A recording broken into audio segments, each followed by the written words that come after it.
এই ফলটা দেখে না আমি খুবই এক্সাইটেড, কারণ আমি আমার জীবনে প্রথমবার এটা দেখলাম। বরমশাই যখন এটা আমাকে এনে দিল তখন আমি হাতে নিয়ে মনে মনে ভাবছিলাম, কি এটা এরকম বেঁকা চেরা। ও আমাকে বলেছিল তোমার পছন্দ হবে। আমি তাতে এককাল হেসেছিলাম, কিন্তু মনে মনে ভাবছিলাম এই না ফলের ছিরি, এটা নাকি আবার আমার পছন্দ হবে। তো বরমশাই সেই মুহূর্তে বলল এটাকে ডেউয়া বলে, এটা হচ্ছে বন কাঁঠাল।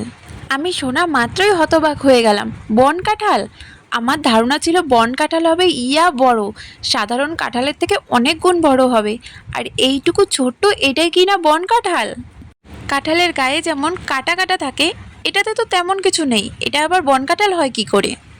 যেমন ধরো বন বিড়াল সাধারণ বিড়ালের থেকে অনেক বড় হয়, আমিও তেমনটাই ভেবেছিলাম। তো আমার আরেক হাতে ভিডিও করার জন্য মোবাইল ছিল বলে আমি আমার বরমশাইকে বললাম একটুখানি ভেঙে দাও না। তো ও যখন ভাঙলো, আমি ভেতরটা দেখে তো পুরোই অবাক হয়ে গেলাম। এ তো পুরো কাঁঠালের কোয়া। কাঁঠালের এত ছোট ছোট কোয়া দেখে আমার ভীষণ মজা লাগছিল, ভীষণ আনন্দ লাগছিল।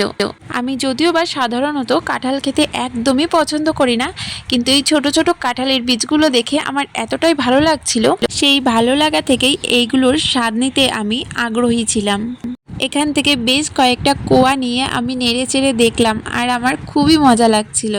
নতুন কিছু প্রাপ্তির আনন্দ, যা আমি কখনো দেখি নাই, যা আমি কখনো বুঝি নাই, যা আমি কখনো স্পর্শ করি নাই, এমন একটা আনন্দ। আমার সবাইকে না দেখাতে খুব ইচ্ছে করছিল, সেই জন্যই ভিডিও করেছি, কিন্তু আমার বরমশাই বললেন এগুলো সবাই চেনে, হয়তোবা শুধু তুমিই চেনো না। সত্যিই কি তাই? সবাই এটা চেনে, শুধু আমিই চিনি না? আমার এমনটাই মনে হচ্ছিল। সাথে সাথে আমার মনে হচ্ছিল গ্রাম বাংলার আমি কি সেই একমাত্র হতভাগিনী যে ডেউয়া চেনে না, যে বন কাঁঠাল জীবনে দেখেনি, খায়নি। যাই হোক, একালে গ্রাম বাংলার স্বাদ আমার পূর্ণ হইল। এগুলো খেতেও কিন্তু ভীষণ সুস্বাদু, অন্তত পক্ষে যারা টক ভালোবাসো তাদের জন্য। জানো তো, এগুলোর মধ্যেও ছোট ছোট বীজ আছে, ঠিক কাঁঠালের বীজের মতনই। আমার বর খুব দুঃখের সঙ্গে জানাচ্ছিল এই ফলগুলো গ্রাম বাংলার থেকে হারিয়ে যাচ্ছে, এগুলোই তো গ্রাম বাংলার আসল ফল। যাই হোক, ছোটকালে গ্রাম বাংলার এই ফলটি দর্শন না করার আফসোসটা আমার বড়কালে দূর হলো।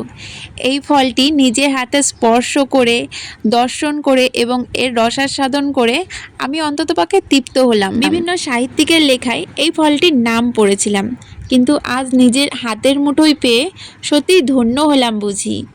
এর জন্য কৃতজ্ঞতা স্বীকার করি শুধুমাত্র আমার বরমশাইয়ের কাছে। এত স্থানে ঘুরেছি ফিরেছি, কখনো চোখেই পড়েনি আমার এই ফলটি, আর আজ দেখো আমার পুরো হাতের নাগালে। তবে এই ডেউয়ার রসাস্বাদন করার সময় বারবার একটি কথা মনে আসছিল, নির্জন দুপুরে কোনো বৃহৎ বৃক্ষের নিচে বসে কয়েকজন সঙ্গী মিলে যদি এই ডেউয়ার রসাস্বাদন করতে পারতাম, হয়তোবা অনেক বেশি ভালো হতো।